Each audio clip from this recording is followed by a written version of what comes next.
నమస్తే, welcome to editor analysis. ఒళ్ళు గొగురు పొడిచే video, ఆవేదన. ఒక్కసారిగా ఇక్కడ విజువల్ రూపంలో చూస్తే అసలు ఏం జరుగుతుంది అనే ఎమోషనల్ ఇక్కడ మనకు కనిపిస్తుంది. అన్నా చావే గతి. ఎవరికి చెప్తున్నారు?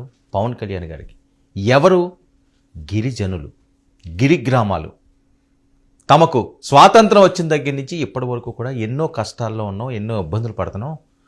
మమ్మల్ని పట్టించుకునే నాదుడే కరువయ్యాడు మహాప్రభో, మా వైపు చూడండి అని చెప్పి పెద్ద ఎత్తున గిరిజనులు తమ ఆత్మాహుతి చేసుకోవడానికి కూడా సిద్ధపడుతున్నారు. ఉరి వేసుకుంటున్న ఆ సీన్లు మనకి చూస్తే అసలు ఇది సినిమాయా రీలా అన్నట్టుగా ఉంటుంది. ఎక్కడా లేనటువంటి ఒక వింత పరిస్థితి విజయనగరం జిల్లా బొబ్బిలి సమీపంలోని 5 గ్రామాల గిరిజనుల ఆందోళన అక్కడ మనకు విజువల్ రూపంలో కనిపిస్తున్నది. తమ ఊళ్ళకు మౌలిక సదుపాయాలు కల్పించాలని ప్రధానంగా వాళ్ళు డిమాండ్ చేస్తున్నారు. తమకు ఆధార్, రేషన్ కార్డుతో పాటుగా ఇతర వస్తువులు కూడా ఇవ్వాలన్నది వాళ్ళ ప్రధాన నినాదాలు. మెడకు ఉరుతాళ్ళు వేసుకుని నిరసన తెలుపుతున్న గిరిజనులు ఒళ్ళు గగురు పొడిచే విజువల్స్ నేను అందుకనే అంటున్నాను. డిప్యూటీ సీఎం పవన్ తమకు న్యాయం చేయాలని వాళ్ళు విన్నపాలు చేసుకుంటున్నారు. పవన్ కళ్యాణ్ గారు మా పిల్లల భవిష్యత్తును కాపాడండి అంటూ చేతులెత్తి మొక్కుతున్నారు. ఎంత విధారకరమైన సంఘటన అండి అది. గతంలో ఎప్పుడైనా ఇలాంటివి చూసారా? ఎక్కడ చూడలేని పరిస్థితి. అంటే పవన్ కళ్యాణ్ ఒక దేవుళ్ళ చూస్తున్నారు. ఆయన చెప్పుకుంటేనే మా బాధలన్నీ పోతాయి అన్న ఆవేదన, ఆశ వాళ్ళలో కనిపిస్తున్నది. డిప్యూటీ సీఎం పవన్ కళ్యాణ్ గారు మీరే దిక్కు అనడమే కాకుండా మీరు పట్టించుకోకపోతే మాకు చావే దిక్కు అంటున్నారు ఆ గిరిజనులు. చిన్నారులు, మహిళలకు కూడా మెడకు ఉరుతాళ్ళు వేసుకుని వినూత్న ఆందోళనకు దిగారు. వాటరు, కరెంటు సదుపాయాలు అసలు మాకు తెలియదు, లేవు అంటూ వీళ్ళు నిరసనలు కొనసాగిస్తున్నారు. ఇది ఎక్కడంటే గోపాలరాయుడుపేట పంచాయతీ పరిధిలోని 5 గిరిజన గ్రామాలండి, 1, 2 కాదు, 5 గిరిజన గ్రామాల్లో ఈ ఆందోళన జరుగుతుంది. బొబ్బిలి మండలానికి 3 కిలోమీటర్ల దూరంలో వీళ్ళు నివాసం ఉంటున్నారు. ఎక్కడో కాదు, మారుమూల ప్రాంతాలు కాదు, బొబ్బిలి ఎలాంటి ప్రాంతమో మనకి తెలుసు. బొబ్బిలికి 3 కిలోమీటర్ల దూరంలో ఉన్న వాళ్ళకి ఇలాంటి ఫెసిలిటీస్ లేవంటే అసలు ఎలాంటి రాజకీయాలు చేస్తున్నారు? ప్రభుత్వాలు ఏం చేస్తున్నాయి? ఎందుకు వీళ్ళకి అందని ద్రాక్షలా ఉంటున్నాయి? వాళ్ళు ఏం తప్పు చేశారు? ఏం పాపం చేశారు? ఏం చేసుకున్నారు వాళ్ళు? వాళ్ళు ఆ ప్రాంతాల్లో పుట్టడమే వాళ్ళు చేసుకున్న నేరమా, ద్రోహమా, శాపమా? దాదాపు 15 ఏళ్లుగా అక్కడే ఉంటున్న గిరిజనులు. రిజర్వ్ ఫారెస్ట్ సరిహద్దుగా ఉన్న గిరిజన గ్రామాలవి. సో తమను పౌరులుగా గుర్తించడం లేదని వీళ్ళు ఆవేదన. ఎందుకు? మేము మనుషులం కాదా? మాకున్నది కూడా అదే రక్తం కదా, మీ అందరికున్న రక్తమే కదా, మేమేం పాపం చేసామని మాకు ఈ శిక్ష అని. ఇక పవన్ ఆధ్వర్యంలో పంచాయతీ శాఖలు ఉన్నాయి, అటవీ శాఖలు ఉన్నాయి.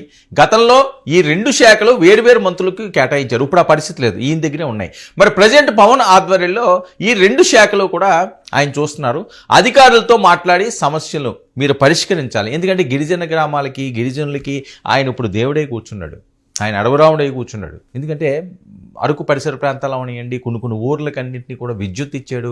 అసలు రోడ్లే లేవనుకున్న వాటిలన్నిటికీ కూడా ఎన్ని సంవత్సరాలైనా స్వతంత్రం వచ్చి వాటికి కూడా కొన్ని రోడ్లు కేటాయించాడు. మరి ఇలాంటి టైంలో ఎవరితో మొరపెట్టుకోవాలి? ఎంతమందితో ఏ రకంగా ఎన్ని అర్జీలు పెట్టుకున్నా, ఏ రకంగా మొరపెట్టుకున్నా ఎవరు వాళ్ళని పట్టించుకోలేదు. ఇంకా పట్టించుకునేవాడు పవన్ ఒక్కడే. ఇది వాళ్ళ ఆశ. గిరిజనులు 60 మంది, ఒకరిద్దరు కాదు, 60 మంది పిల్లలు. ఇక చదువుల విషయంలో తీవ్ర ఇబ్బందులు. అసలు బళ్ళకి వెళ్ళడానికి ఇబ్బంది, ఉండడానికి ఇబ్బంది, తాగడానికి ఇబ్బంది, పడుకోవడానికి ఇబ్బంది, తినడానికి ఇబ్బంది. ఇక ఆధారు, రేషన్ కార్డులు లేకపోవడంతో కష్టాలు. వాళ్ళకి ఆధార్ కార్డులు లేవట, రేషన్ కార్డులు లేదు. అసలు భారతదేశంలో ఇలాంటి పరిస్థితి ఉందా? అందులో ఆంధ్రప్రదేశ్లో ఇలాంటి పరిస్థితి ఉందా అంటే అసలు ఎటుపోతున్నాము అన్నది ఒక్కసారి ఆలోచించుకోవాల్సిన అవసరం ఉన్నది. మరి దీనికి తగిన పరిష్కారం చూపించేది ఆ పవనుడు ఒక్కడే అని వాళ్ళ ఆశ. మౌలిక సదుపాయాలు కల్పించాలని పవన్కు వాళ్ళు వేడుకుంటున్నారు.